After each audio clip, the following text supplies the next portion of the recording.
Good morning, everyone, and thank you for joining us here today. First of all, I want to say a hearty thank you to everyone in St. Louis County. These last couple of months have not been easy.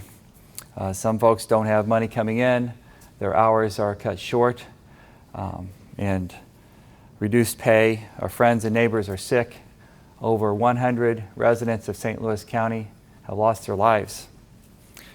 We're all frustrated that the virus is still here, and we're all anxious to get back to work and get our businesses open. People are stressed and emotions are running high. Sometimes we don't always agree on things, but we don't have to work forward together, move forward together, and take care of our community. One thing that we should all be encouraged about is that everyone in St. Louis County is respecting and appreciating our social distancing guidelines. People are wearing a mask, people are staying home, and people are doing a great job at keeping the infection numbers down as much as possible. By staying home, we've helped flatten the curve and save lives. But at the same time, I know everyone has put up with a lot. Let's hang in there. We just can't let up yet. We've seen the horrific impact this virus has had on our region's nursing homes. Our St. Louis County Department of Public Health is providing PPE and resources to fill gaps in the nursing homes to protect patients and also their employees. The frontline healthcare workers should be recognized for their dedication and resiliency. The Department of Health has its own high-risk task force that is prepared to go into a nursing home urgently whenever there is any sort of infection, so we can provide PPE, test the affected residents, and interview anyone who might have been exposed. Our team of doctors and nurses was created early in the pandemic to provide this vital link between the long-term health facilities and the Department of Public Health. On Tuesday, the Council will vote to allow us to access the $173 million in the federal grant dedicated to fighting the coronavirus in our region. The funds will be used to increase testing capacity, to understand the depth of this virus in our community, to provide vital public health services, and to help us get our economy moving forward again. Before I continue, I'd like to introduce Councilwoman Kelly Dunaway, who will explain our portal at stlcorona.com to help us track our spending on this virus and its impact on our community. Kelly?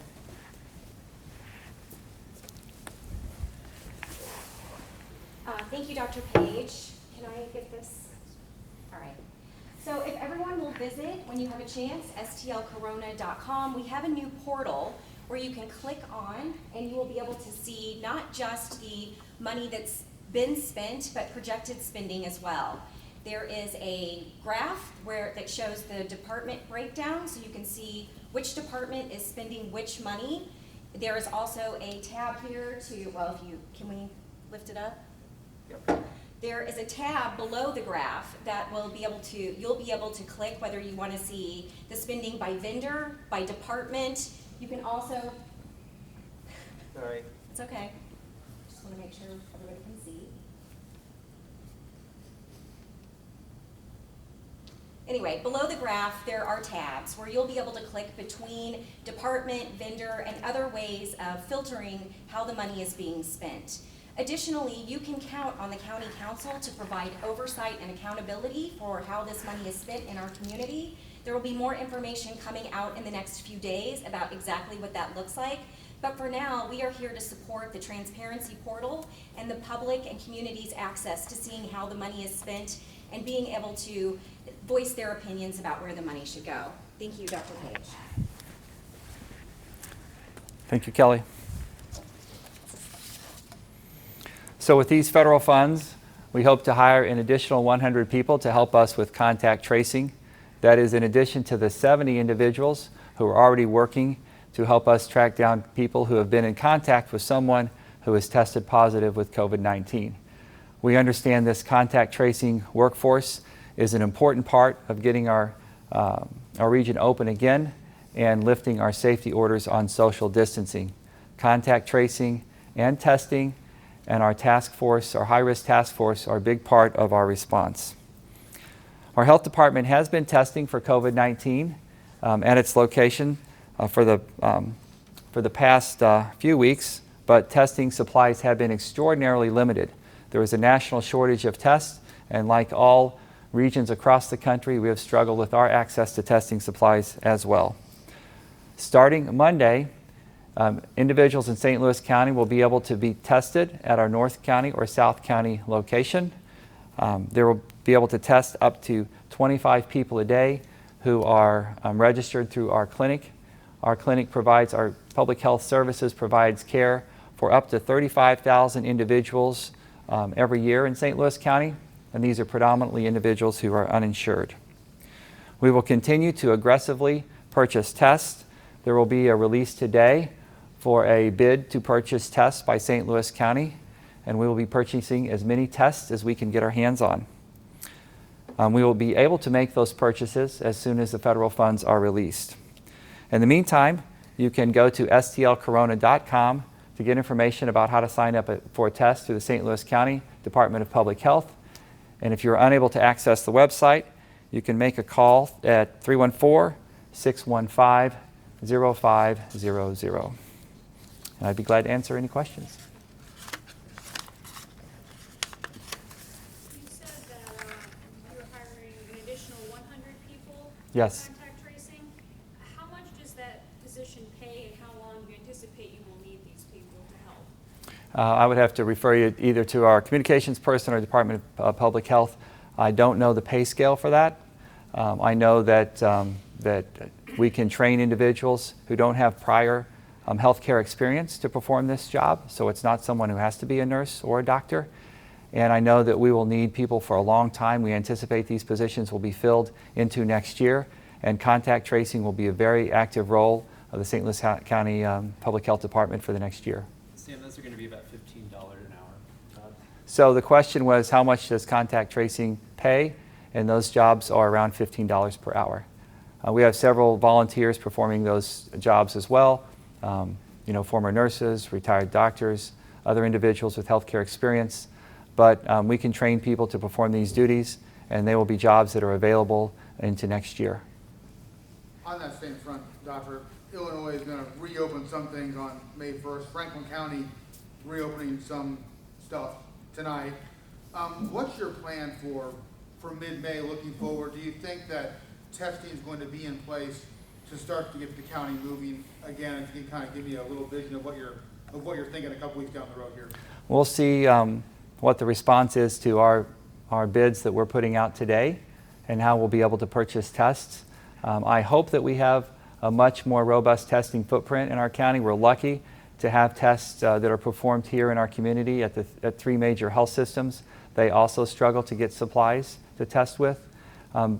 But we do anticipate to have a much more robust testing environment in the first week of May. It just won't be what we want it to be, but we believe it'll be much better than it is now. To answer your question, we don't have the information that we need right now to make a prediction as to what might open in mid-May. But we are looking at all of those details, all of those variables, and could have some announcements about what that might look like towards the end of next week. We do recognize the devastating economic toll that these social distancing guidelines have taken on our community. We also recognize that we have made a tremendous impact in loss of life in our community and the quality of life of residents in our community as compared to other regions of the country and other places in the world where they did not act as quickly as we did to implement social distancing guidelines. But I do hope to have a little bit of guidance about what it might look like if we were to begin to open things up in the next couple of weeks. We have to wait and see that our determinants are going in the right direction, our infections and hospitalizations going in the right direction, are hospitals able to accept more capacity to take care of sick patients, and do we have enough testing? Can we get enough people hired to do contact tracing? All of those things are very key determinants of being able to safely lift our social distancing restrictions. As some people are doing it, Dr. Page, do you think that it's premature for these other areas to be doing these things that you're referring to? Or do you think that they're farther ahead in their testing than we are here? Is there some kind of difference that's preventing you from being able to speak confidently that this is where we're gonna be in mid-May, whereas Franklin County is at the point where they're saying, we think we can move forward with some arenas here? Well, Franklin County is very different than St. Louis County. St. Louis County has over a third of the infections in the state of Missouri. We were hit very hard. We're much more densely populated than Franklin County. I'm not familiar with all of the data that went into their decision, so I couldn't speak for that decision. I can only tell you what we will do here in St. Louis County. I will be talking to the other regional leaders, to the health systems, to our public health experts, to doctors and other professionals to help us make the decision about what the right path forward is, what kind of social distancing requirements would be safe, and when we could implement those. Can you give any more information at this point on the bid that you were talking about that would be released on later? Anything else, the size, the quantity, anything like that? Is that all contingent upon next Tuesday's vote? We're going to, we certainly have been given by first round adoption of that appropriation last week. We have an indication from the council that they're prepared to move forward and release that funding, that grant funding, so we can start to purchase supplies to address the public health epidemic here and purchase testing supplies and other things that we need. The bid that we're opening today has no quantity limit on it, so people can offer as much supplies as they have access to. We hope to have multiple vendors and not be dependent on one vendor. We've learned that along the way. We have still been able to purchase some testing supplies through our existing relationships, but it's not enough and it's not what we need in our community. We need to have much more access to testing supplies, both serology testing to test the level of the infection, the people who've had this infection in our community, but also the acute infection. Dr. Brady, last night one of our colleagues had a report on some stores that are open and parks not being open. Like, for example, Dr. John's is open in Fenton, and we also have some liquor stores that are open, and yet county parks are not. Yeah. I know you spoke this earlier this week where you were looking at a plan to try and move forward with county parks. Where does that stand, and how do you square essential versus parks being closed but these places open? Well, it all comes back to crowding. There's a legal definition of essential businesses, and our county legal department has worked through that with a lot of people. And that it's very tough for some businesses who aren't considered essential. And even our essential businesses have been tremendously impacted because people aren't out and they aren't shopping. But the parks was complicated because we certainly were crowded, especially when the state closed some of their parks. And that was very difficult and very concerning. But we have been looking at our plans to limit crowding in our parks, to limit our trails to one-way traffic, and we're reviewing those, and I hope in the next week or so we can have an announcement about when we could open our parks and what that would look like. But we do have to understand that this virus is deadly, and crowding, whether inside or outside, causes the virus to spread. We know that the virus can spread on equipment, and we have to be very sensitive to that.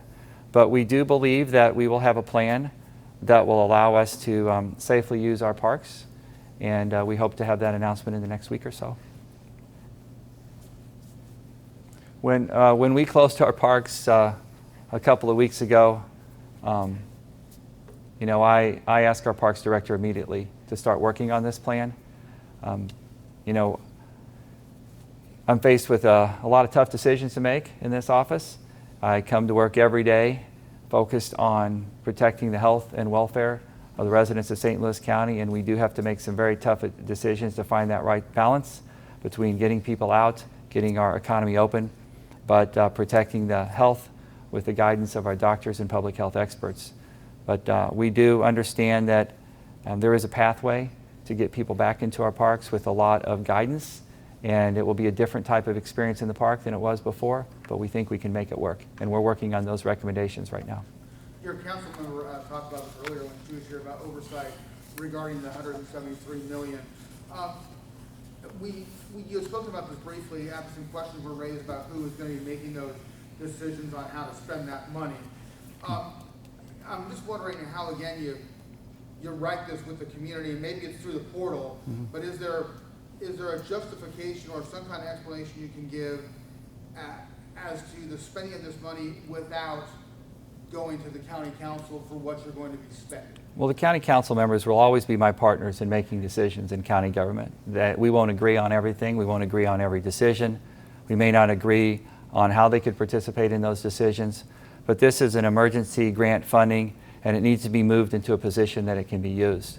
But I hope to continue to receive constructive input from all the council members on the best way to take care of our residents, to address the public health crisis, the humanitarian crisis, and the economic crisis. I will be talking to other elected officials in the county as well, other municipal leaders, other leaders of nonprofits, business groups. A lot of people will have input on how we can best put this money to work in our community to save lives and to get our economy up and going again. The disagreement with the council is about process. It's not about how they're involved or whether or not they will be involved. One of the challenges of any elected official is to accept criticism when people don't agree with you, and in an election year recognize that there will be a partisan chatter always in the background, and sometimes that partisanship gets so loud that it's hard to find a path through it, but we're going to work our way through it. And I'm going to stay focused on protecting the health and welfare of the residents of St. Louis County and not be distracted by that. I will always be interested in everyone's opinion and whoever they are, and especially our council members. Yes? So last Monday, Spring Schmidt outlined an At Home program, like part of your $7 million plan. Mhm. Can you talk about why you think it's necessary to provide support to people who are maybe sick at home? Yeah, well, we know that most people who have COVID-19 can quarantine at home and do so safely and recover safely. Less, 15% or so need to be hospitalized. And so we want to make sure people can be safe at home. Do they have the ability to quarantine at home? The requirements for a quarantine are to have a separate bathroom and a separate room to stay in. So we want to make sure that they can quarantine at home without infecting anyone else in their household, because we know that 70 or 80% of the transmission of COVID-19 is within a household. But they also need to be able to stay in touch with their doctor through telehealth. They have to be able to stay in touch with a public health official. So there may be some cases where someone needs to borrow a low-cost tablet if they don't have access to a phone, so they can have telemedicine services. They may need, if they're sick, they may need a pulse oximeter that can monitor their oxygen level. So if their oxygen level drops, we'll know to get them more urgently to medical care. They may need some over-the-counter medications to help support them if they don't have access to those kind of supplies.